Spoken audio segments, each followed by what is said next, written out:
This is the last video in our series about reported speech. Yes!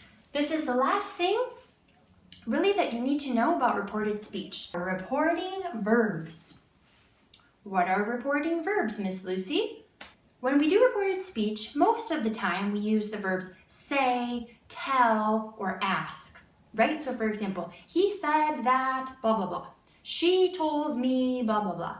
They asked us, blah, blah, blah. Yes? And that's fine. That's all fine and perfect. You can use those verbs. But what's the problem? Sometimes you want to be a little bit more specific about the tone or the intention of the speaker. So that's when we use reporting verbs. It's to reflect the tone or the intention. So maybe you want to emphasize that the person was angry, or that the person was upset, or that the person was complaining, or something like this. So you've got lots and lots of verbs that you can use in reported speech. I've put together in a chart basically all of them that you need to know, all of the most important ones. The chart is available in a link in the description of this video. I put a link to a PDF file of the verbs into a chart. I recommend that you pause the video right now, copy that link into a URL, open that link so that you can look at the verbs while we're looking at these examples. You can also feel free to print that chart if you want. It's a good idea so that you've got it with you at all times. If you don't have a printer at your house, you can just copy it into your notebook. The chart is organized based on what type of sentence we use those verbs with. So depending on if it's a statement or a question or an order, etc., etc. So you've got the verbs organized that way. The verbs that are in red, green, and blue, those ones are irregular, so you have to be careful with those ones.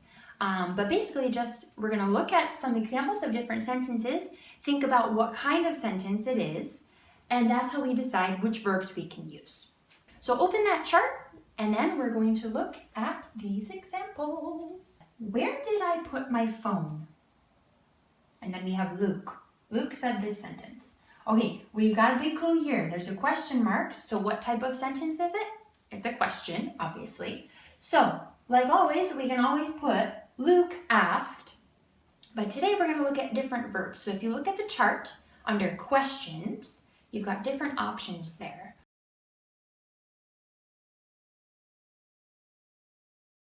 Inquire, want to know, wonder.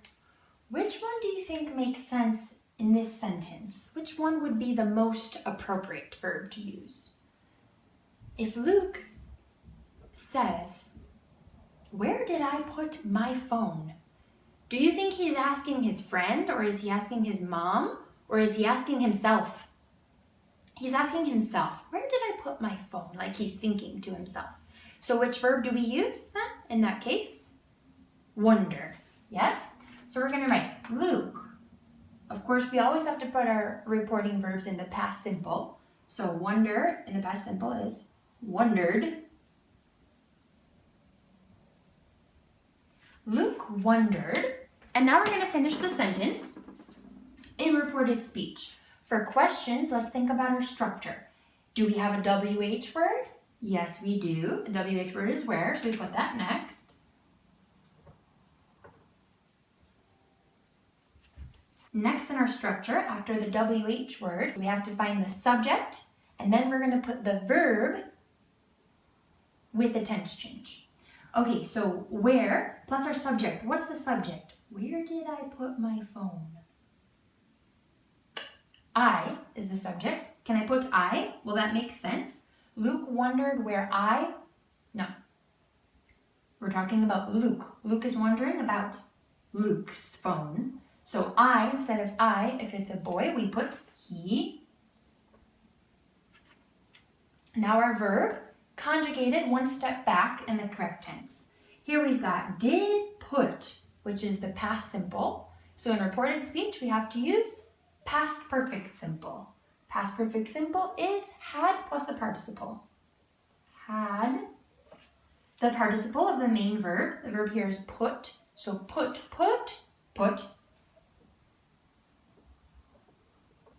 Okay, that's the difficult part. Now we continue the rest of the sentence. My phone. Can I say my phone? We're not talking about Miss Lucy's phone, we're talking about Luke's phone. So instead of my, we have to say his.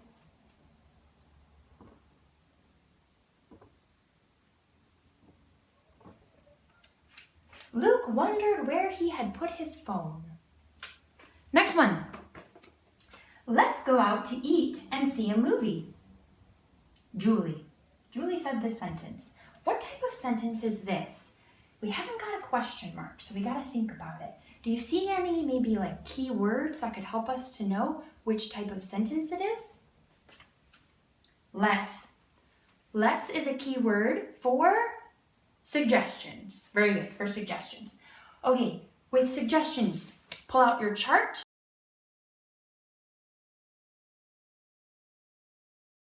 What verb options have we got for suggestions? We have suggest and recommend. Which one do you think would fit better in this sentence? Suggested or recommended? You could really put either one in this sentence. I think suggested is a little bit better.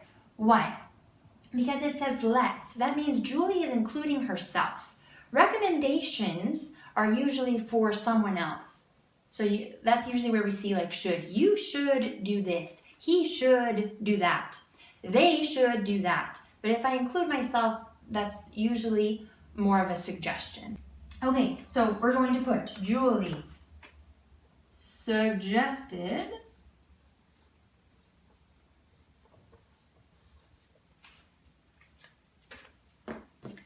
Now, what's the structure of suggestions? We have two structures, two options. So we can do whichever one you prefer. I'm going to do what I think is the easier option, which is the verb with the gerund. That's it. And then you just continue the sentence. So what's the main verb here? Oh, we have two verbs in this sentence. If you have two verbs, you have to conjugate both verbs depending on what type of sentence it is, either with a tense change or following the structure. So here we have go is one of our main verbs, but we also have see, right? Julie suggested both of these things, go out to eat and see a movie. So we have to put both of those verbs in the correct tense, in the conjugation. Okay, so with ing, go with ing is going.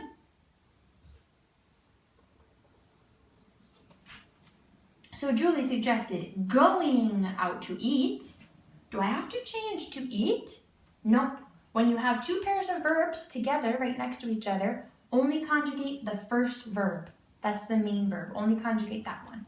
So going out to eat. The rest is the same. And now we have our second main verb, see. So the same thing, we have to put it in the gerund to follow our structure here. See with ing, seeing. And then the rest of our sentence, a movie.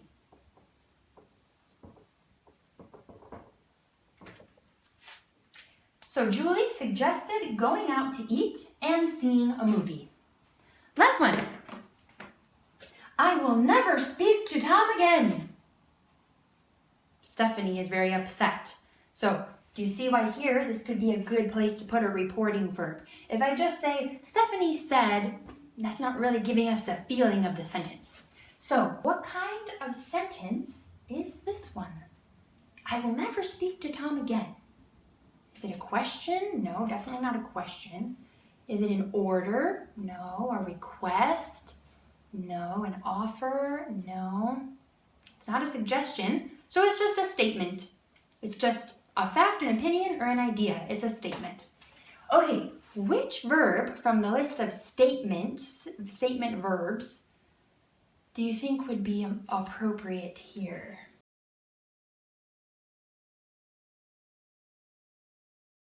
She's saying she won't do something again. She won't. So it's a type of refusal. I won't do that. Why? Because I will never. So that means she won't. She won't do it again. So that means she is refusing to do something. So we can use the verb refuse. Now be careful.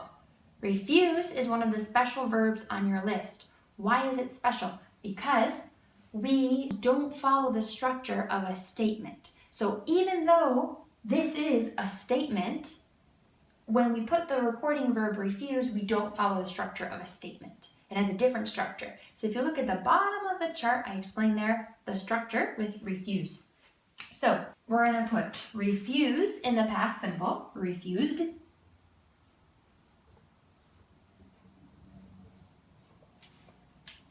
And what's the structure?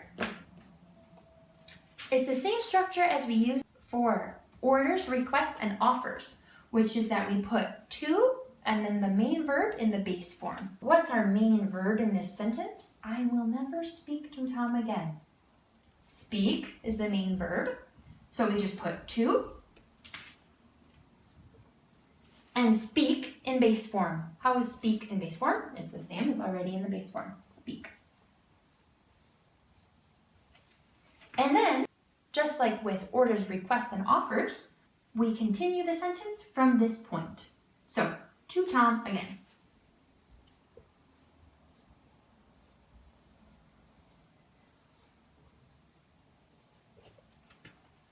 Okay, now, is this the only correct answer? Is this the only reporting verb that I could use here? No, not necessarily. Because we have many verb options, there could be many correct answers. It just depends on the exercise, what they're asking you, if they give you options, but there could be more than one correct answer. What's another verb that could fit here? Maybe you were thinking of a different verb. You could use announce. She's like announcing something. You could use declare. She's declaring something. So let's do one more sentence. We're going to report the same sentence, but we're going to use a different reporting verb and therefore a different structure. So let's use, for example, declare.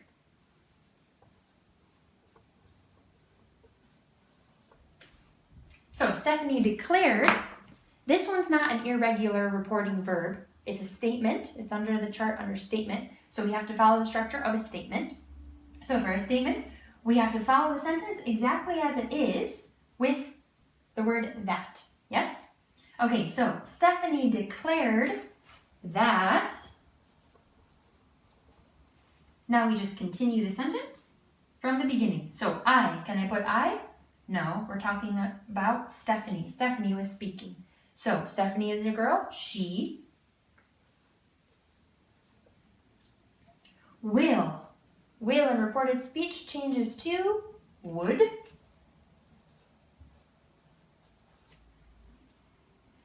Never speak. So now this just stays the same. We changed will to would. The verb after it stays in base form, which it will already be. So would never speak to Tom again. Is there anything else we have to change here? Nope, just like this.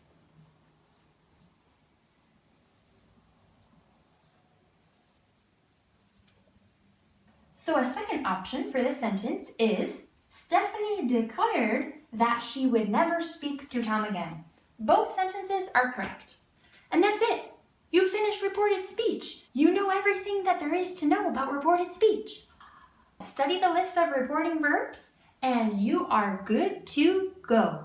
Bye!